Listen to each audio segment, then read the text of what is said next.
Hey, what's going on, everybody? It is your favorite AcceleRacers YouTuber here today, Vulcan Vugan here, back with another video today. I'm following the trend that died 2 years ago and making a tier list of all the AcceleRacer cars from the 2005 lineup. I'll do one for the 2006 lineup eventually if this does really well, but for now we'll stick with all the drone cars and all the rest of the stuff that happened in 2005. So, we're going to go in no particular order for this. By no particular order, I mean we're going to go team by team, starting with the silencers. So, to start off with, we have Technetium. Technetium, it's an interesting one, because it's like a rally hatch, but it has this weird fucking hood scoop on it. And it has like side vents too for some reason, so it has 4 vents for it. And I really don't know how to put that. Yeah, I'll just put it good. It's not like that would be like C tier. It's good. It's not great. It's not horrible. I drive it, but there's also that giant like section right down the middle that's really annoying and no one likes. At least in my opinion. Next up, we have Metalloid. Metalloid is honestly one of my favorite silencers, just because it has like this cute fish look to it. I really like how it looks. It kind of has, like, it gives the vibes of a fat Nitrium. And if anybody knows me, I like my cars like I like my women. Anyway, that's an amazing, because that's just my opinion. I like the look of it. Next up, we have Excellium, which, undrivable garbage. I'm not going to say any more about that. I do not like Excellium. Next up, we have Covelight. Covelight's pretty interesting because I like it, but I like the card art version of it more. It just looks more sleek and smooth. It looks like concept art. It's nice. It's fun. So, for the Diecast, since this is just a Diecast tier list and not a card art tier list or anything, we're going to put this in good. Now, for Carbide, I'm not a fan of the open wheel F1 racer style. I'm really not. So, yeah, bad. We'll put in bad. That's gonna hurt some people. Iridium. Jack Wheeler's car. You know, the big boy. The guy that everybody's trying to figure out what's wrong with him or what he's doing in AcceleRacers. I like his car. I like Iridium. So, we'll put it in amazing. That goes up with Metalloid. If I had to choose a lineup, we'll see what happens when I get to the next 4. Anthracite. Anthracite, nothing has to be said about that. Absolute unit, the best of the best. Anthracite is goated, baby. Nitrium, I do not like the diecast. I really don't. So we're gonna put it in not good. Alright. Now, for the Nitrium fans out there, that's not to say that I think that their model or the design is not good. It's just that the diecast is awful. That black grille looks like shit. And it just has a very flat nose. It's really weird and ugly. And then for Octanium. Octanium is undrivable garbage. Undrivable garbage in general. It's just like, it looks like a Prius if a Prius had like severe, it looks really bad. So next up, we're going to move over to the Metal Maniacs. We're skipping over the drones until the last, by the way. The drones are my favorite team, so we'll do that last. So first off, we have Jackhammer, which is like a Buick station wagon from the 1960s. Honestly, it's one of my favorite Metal Maniacs, but it's also not. I like it, but I don't like it enough to put it in amazing. You know, the dual engine setup and the fact that my boy Porkchop drives it. I like it, but I don't like it enough to give it an amazing. Next up is Ratified. Now, funny thing about Ratified is that it's actually one of my favorite Metal Maniacs, along with Jackhammer and several other of them. They're in my top 10. But the diecast for Ratified is awful, and so is the movie model. The only Ratified that I like is the one that I made, shown on screen. And I like it, but you know, I can't base my ratings based off my own interpretation of it. So bad. So, next up on our list is Spinebuster. Everyone's going to be sitting there going, oh, Spinebuster's my car, Spinebuster, oh, Marky. It's a Ford GT with a rear engine setup and this weird, like, radiator type thing. I'm not a fan of it. I'm not a fan of the diecast. I like the movie model a lot, don't get me wrong. But I definitely think that it could use some help. Lots of help. So that's going with Nitrium. Not good. And that's just on the diecast, by the way. I don't like the diecast. I'm a huge fan of Rolling Thunder. Alright? So let's put that down in amazing. Reason being is that SUVs in the style of the Cadillac Escalade, the Chevy Avalanche, and all the other large Escalade type SUVs from the early 2000s were one of my favorite cars around that time. Just because they were big, bulky, they could go off-road, all-wheel drive, they could do a lot of things, but they weren't all that safe, they weren't gas efficient. But I just really like the body style that they come with. And I do intend to eventually one day buy a Cadillac Escalade and put that livery on there. When that happens, we'll never know. But for now, it's amazing. That goes up there with my boys. Next up, we have Hollowback, or a modified Chevrolet Chevelle. Honestly, I'm putting that in great with my boy Jackhammer. I'm a big fan of the Chevelle, and I'm a big fan of Hollowback. But I think that the diecast, not good. If you look at the model in Unleashed, or if you own the Hollowback diecast, you will know that the car was severely nerfed. Especially in comparison to something like the movie model, my model, or even the prototype. The prototype, like every single version of Hollowback, except for the toy, has these little, I guess they're like, I don't know how to describe it, but it's like little tiny things at the front bumper that just make it look so much better and so much more badass. And they took it off the diecast for no apparent reason, and I'm forever pissed off about that. They did eventually change it back on a retool, but of course nobody likes to retool because it made the engine and grille a part of the damn car and not a separate piece. So that's great. Next up, we have Riveted. Now, contrary to popular belief, Riveted as a diecast is actually really good. I like the Riveted diecast, but the Riveted movie model will always be superior, and the original concept will always be the best. That said, I really, really enjoyed that car. I still do. Next up, we have Flathead Fury. Once again, another car that was ruined by the diecast. That black underside is a detriment to it. It looks lanky, it looks weird, the front end gets all cut off, it doesn't look very aerodynamic, and it just looks really bad. The movie model is not much better because Marky just happens to have his seats this way he gets decapitated at the smallest thing, which could have been fixed, but you know, whatever, who cares. Last up, or second to last in the Metal Maniac lineup, is Pile Driver, another pork chop car. Now, from what I've heard, Pile Driver is based off of a tractor. Oh, I didn't mean to do that. Pile Driver is based off of a tractor. Now, whether or not that's true, I'll never know, but the diecast is amazing. For some reason, in this tier list, they used the 2006 the 2006 version. I like it, but I don't like it as much as the original. Also, all these cars are stupid expensive now. I'm going to keep complaining about eBay until it goes back to normal. But Powerbomb is just bad. I don't like Powerbomb. Powerbomb is one of those cars that you're just like, why was this even included? It's not in the movies. It's in the card game, and it looks great in the card game, but it looks awful as a toy. And it doesn't have any kind of plot relevance at all. It's just mediocre, a solid like 4 out of 10. But because it looks so bad as a diecast, I'll give it bad.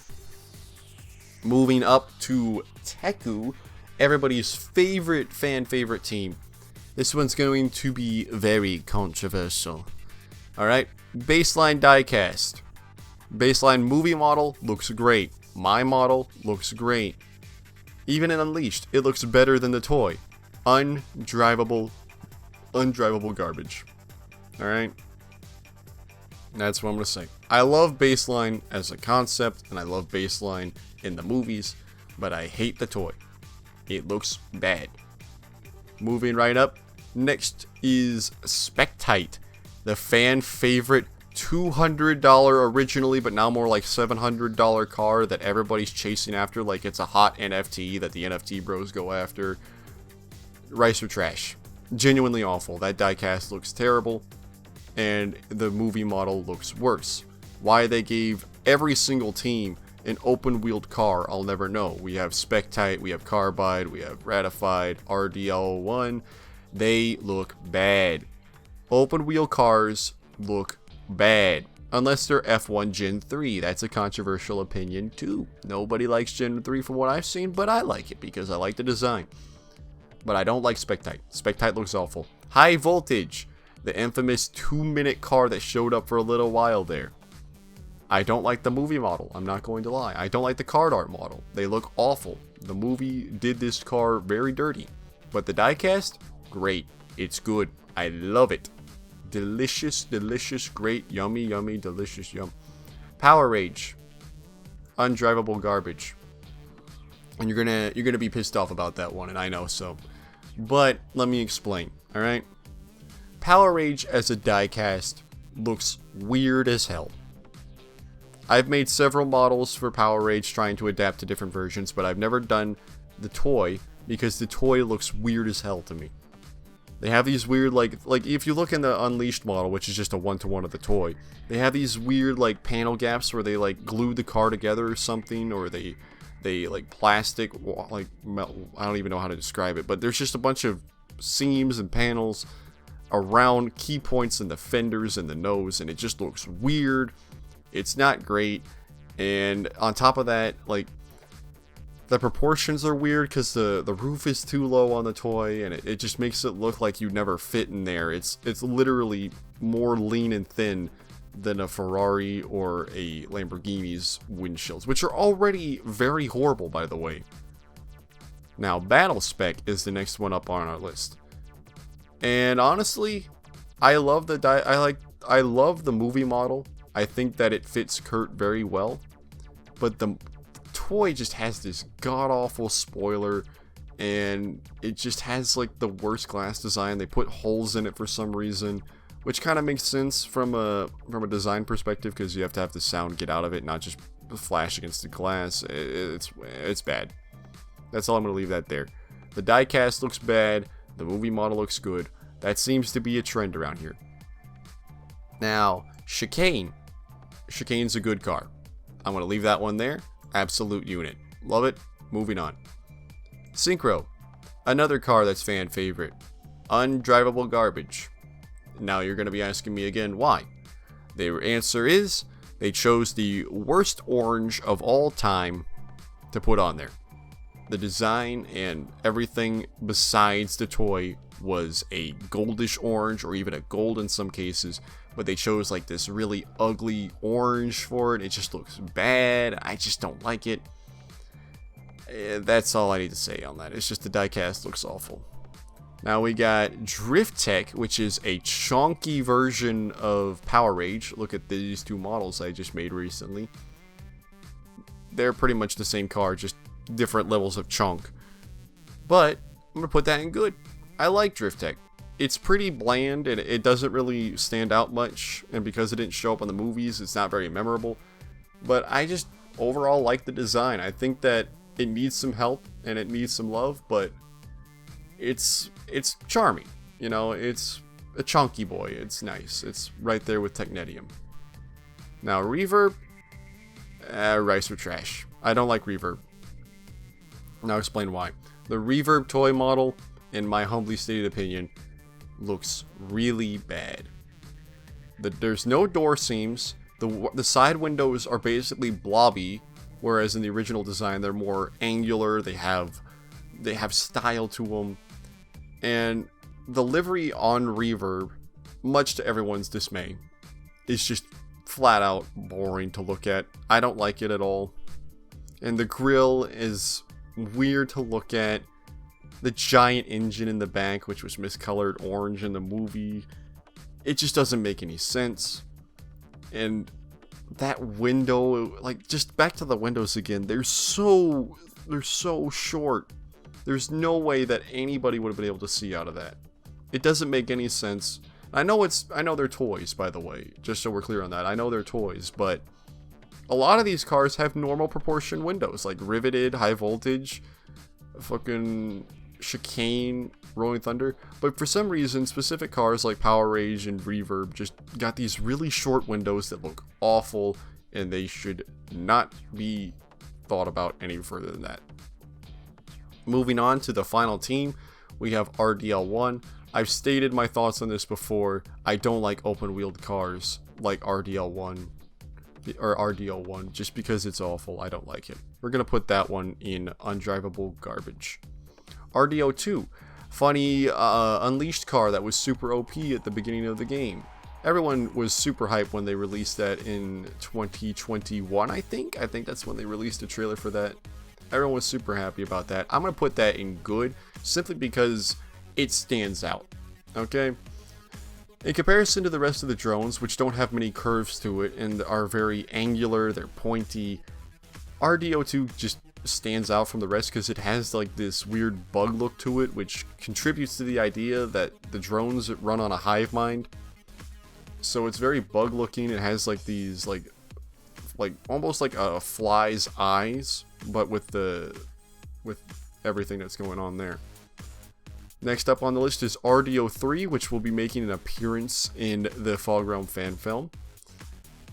I love this car. It's my number one. Absolute unit. Amazing. Nothing more to be said on that. If you have anything to fight with, you can put down your thoughts on RDO3 in the comments section. I'm not going to read them. I don't care. My opinion is it looks great. Your opinion is not my opinion. We'll leave that there. RDO4. Undrivable garbage. Now, in contrast to RDO3, RDO4 is very angular, has a spare wheel on the back, and it generally looks like the drone version of a Jeep. But it looks bad in my opinion. The reason being is that the windows are very overly complicated, the nose isn't very inspired, the side panels are all like this weird like greeble type stuff that doesn't make any sense, the rear end is the same as the front, it just looks off. I don't like it.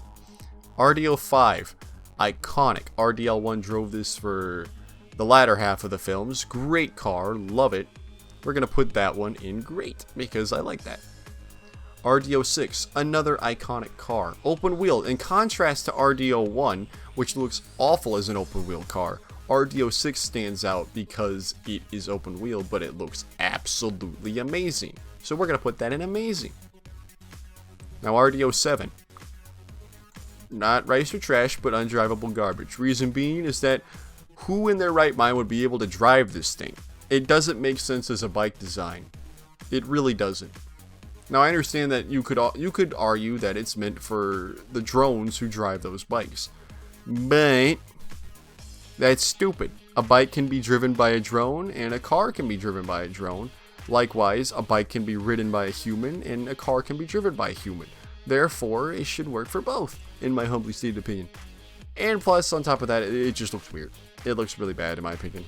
That no wheel hub thing in the back just looks off in comparison to every other drone, which doesn't have a no wheel hub type thing going on. Doesn't have spokes on the wheels. Looks really bad. RDO8. In my opinion, this car was butchered from the films because the toy looks awful. The movie model's not great. I'm not gonna lie, it's very pointy, very angular, which does make it fit in a bit more with the lineup. And it was very imposing and threatening in Storm Realm, which I think is one of the only times it shows up outside of animation errors. But it's just bad. I don't like the toy at all. RDO9. Mommy Galorum. Everybody loves Mommy Galorum. If you don't love Mommy Galorum, then you're just in denial. Okay? So, absolute unit. That's what we're going to leave that one there. Because Galorum drives it, she's imposing, her car's imposing, it's threatening, it's amazing. Leave that one there. RD10. One of my favorite designs from, I believe Nathan Proch designed this one. I'm going to put that one in absolute unit. It's asymmetrical, it's pointy, it looks like a jet. You can see like turbines or rockets on it. There's a ton of greeble on it that just flows right. It's got pointed edges, it's got swooping lines. It's amazing, and that's all there is to say about it. Don't treat my opinion as fact. Don't try to base your opinion off of mine. This is just my opinion based off of my experiences with modeling the cars and studying car design. I'm by no means a professional car designer. But that said, I am a car design enthusiast. I like looking at cars for what they are, not for what they represent, even though sometimes things like plot and story do make their own appearances in my critiques. So, if you enjoyed the video, be sure to leave a like, comment what's your thoughts down below. What cars do you like more than I do, and which cars do you hate more than I do? And that's all for today. Thanks for watching.